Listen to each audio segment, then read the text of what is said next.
पाकिस्तानने भारतावर अनेक क्षेपणास्त्र डागली, पण भारताच्या हवाई संरक्षण यंत्रणेने त्यांना हवेतच कशा पद्धतीने उद्ध्वस्त केलं हे आपण पाहूया। पाकिस्तानकडून येणाऱ्या क्षेपणास्त्रांना तोंड देण्यासाठी भारताकडे अनेक हवाई संरक्षण प्रणाली आहे। यामध्ये आकाश क्षेपणास्त्र, MRSM, ZU-23-2 एंटी एअरक्राफ्ट तोफ आणि L-70 विमान विरोधी तोफा आणि शिल्का विमान विरोधी तोफा यांचा समावेश आहे।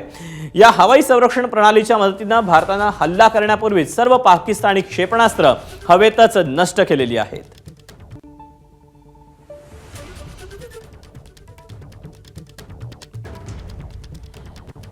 तेव्हा आकाश क्षेपणास्त्र प्रणाली ही देखील भारताने वापरलेली आहे आणि त्याच माध्यमातून शत्रूला देखील लक्ष्य केलेलं आहे। आकाश क्षेपणास्त्र ही भारतात विकसित केलेली मध्यम पल्ल्याची जमिनीवरून हवेत मारा करणारी क्षेपणास्त्र प्रणाली आहे। ही स्वदेशी क्षेपणास्त्र प्रणाली DRDOने डिझाइन केलेली आहे, ज्याची रेंज 25 ते 30 किलोमीटर इतके।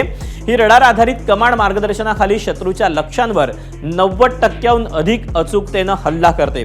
जम्मू आणि काश्मीरमधल्या हल्ल्यात आकाश क्षेपणास्त्राने पाकिस्तानी JF-17 विमान पाडलेलं आहे। आणखी दुसरी पुढची प्रणाली आहे ती म्हणजे शिल्का।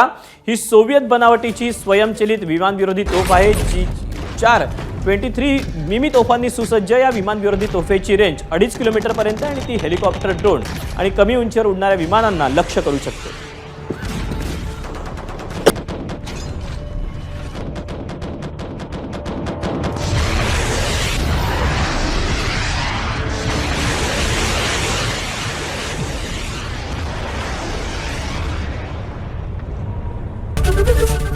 ABP माझा, उघडा डोळे बघा नीट।